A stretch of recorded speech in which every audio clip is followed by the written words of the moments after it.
Libro, Escatología, Final de los Tiempos. Autor, José Grau. Lección 16. El reino de Dios en los Evangelios. El reino de Dios y Juan el Bautista. Antes que Cristo mismo, Juan el Bautista predicaba, entre comillas, arrepentíos, porque el reino de los cielos se ha acercado. Mateo 3:2. Jesús, luego, se hace cargo de este mensaje y otras.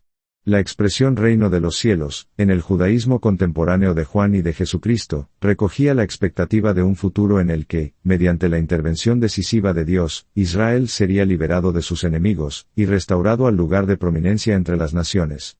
La venida del reino es la gran esperanza del futuro que vendrá con la persona misma del Mesías. Evangelio y reino no aparecen como cosas distintas en los relatos sinópticos de los tres primeros evangelios, más bien, todo lo contrario, forman parte de un solo y mismo anuncio. Comienzo de cita. Jesús vino a Galilea predicando el evangelio del reino de Dios y diciendo, el tiempo se ha cumplido y el reino de Dios se ha acercado, arrepentíos y creed en el evangelio. Fin de cita, y otras. Véase apéndice 1.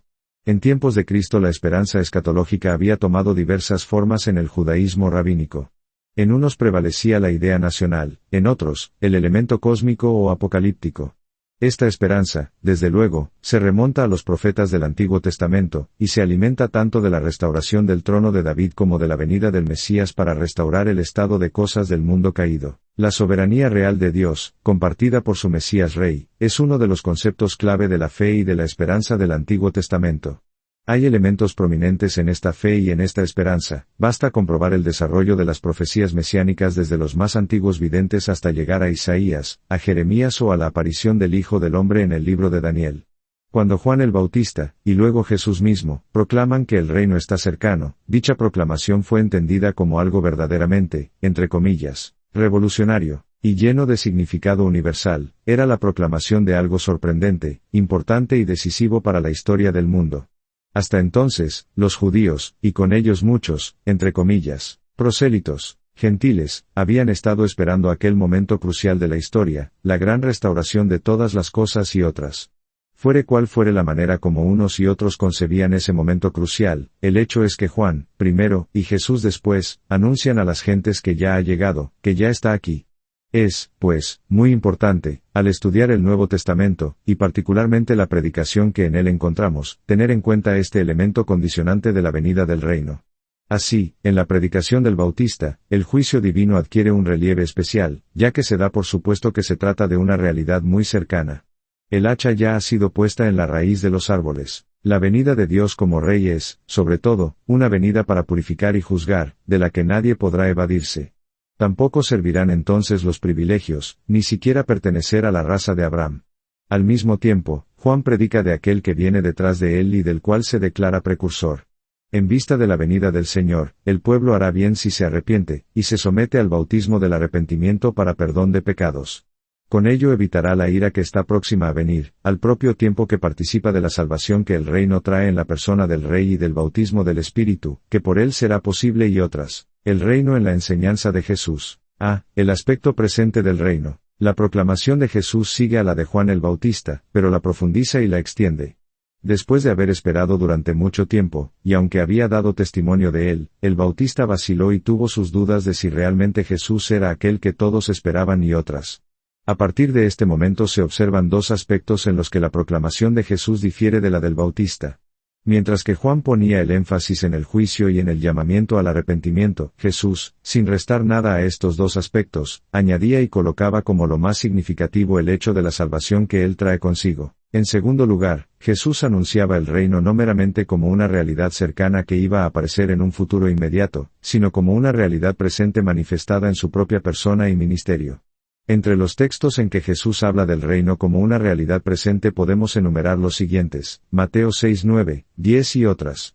Y hemos de subrayar que toda la predicación y ministerio de Jesús se caracterizan por la importancia dominante que adquiere la idea del reino presente en él y por medio de él, en Cristo. El grande y anhelado futuro se ha convertido ya en tiempo presente. ¿Cómo se manifiesta este aspecto presente del reino? En muchas y diversas maneras, de manera palpable y visible, al arrojar a los demonios, y, de modo general, en todos los milagros que hace Jesús y otras.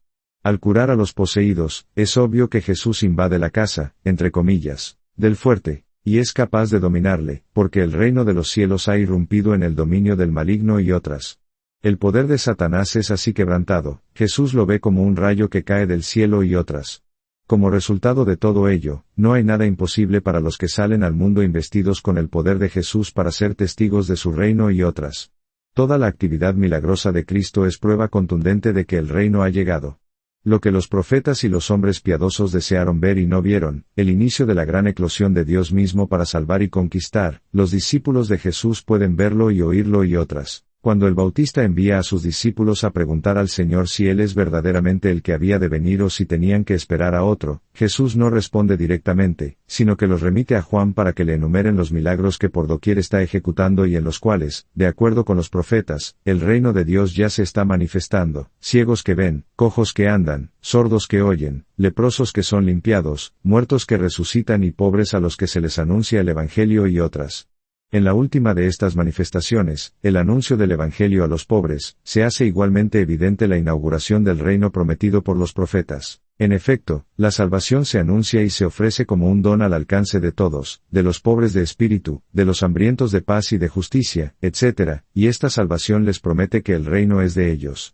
Asimismo, se les concede el perdón de los pecados, y ello no simplemente como una realidad futura cuando estén en el cielo, ni siquiera como una posibilidad presente, sino como una certidumbre ahora mismo, porque el Hijo de Dios tiene poder para perdonar pecados y otras.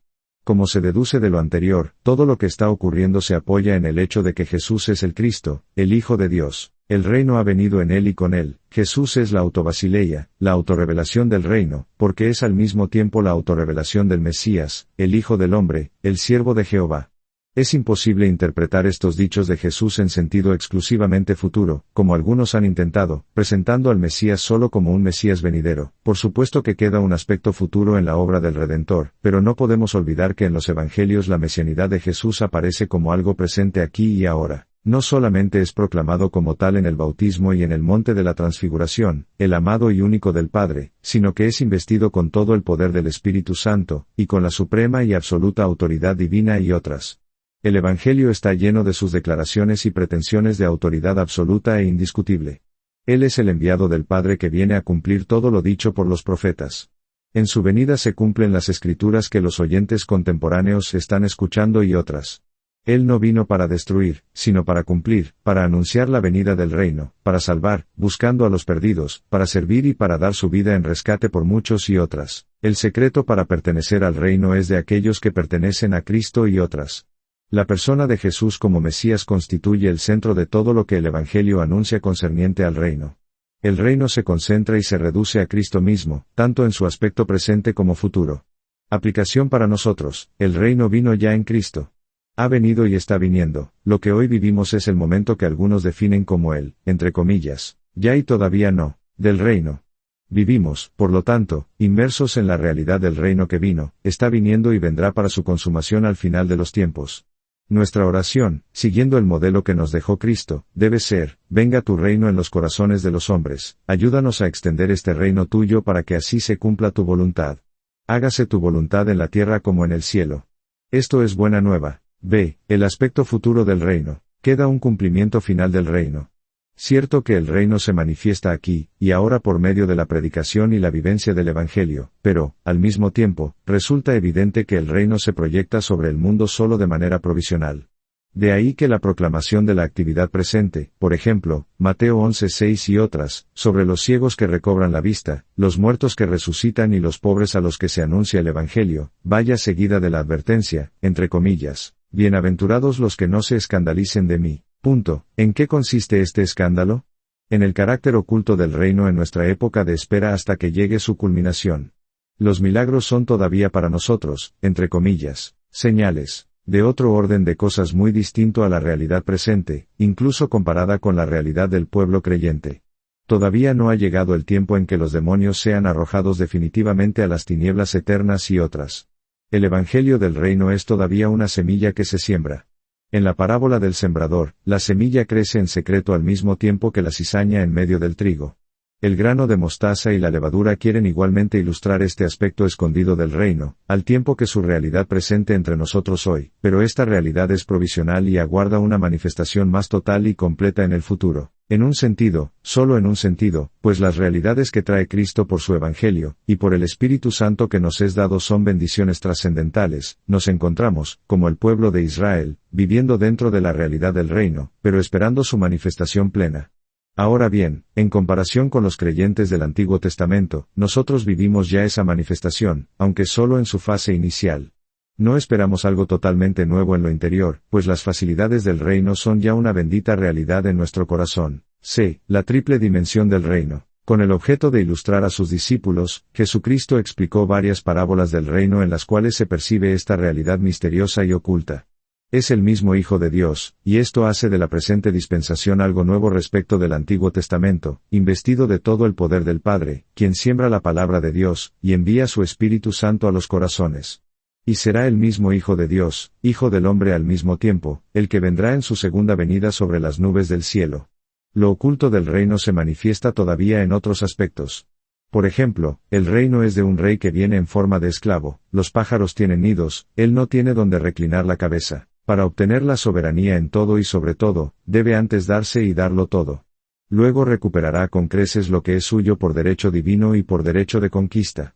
Pero antes deberá dar su vida en rescate, porque es el siervo de Jehová de Isaías 53. El reino. ¿Dónde está el reino? Ha venido, está viniendo, vendrá. Pero, ¿cómo vendrá el reino? El reino viene por medio de la cruz. Antes de que la autoridad del Hijo del Hombre sea ejercida sin cortapisa sobre todos los reinos del mundo, Mateo 4:8, y otras, debe andar el camino de la obediencia al Padre para cumplir toda justicia y otras, lo que equivale a decir, toda humillación.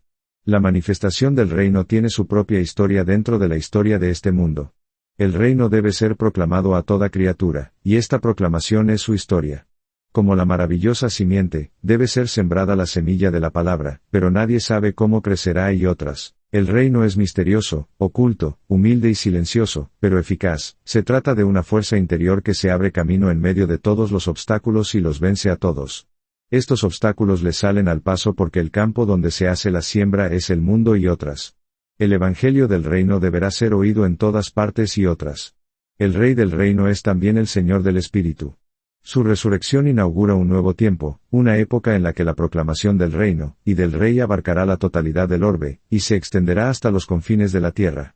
Es el sueño de los profetas convertido en realidad. La decisión ha sido ya tomada por el Señor respecto a estas realidades del reino, su cumplimiento aguarda por algún tiempo.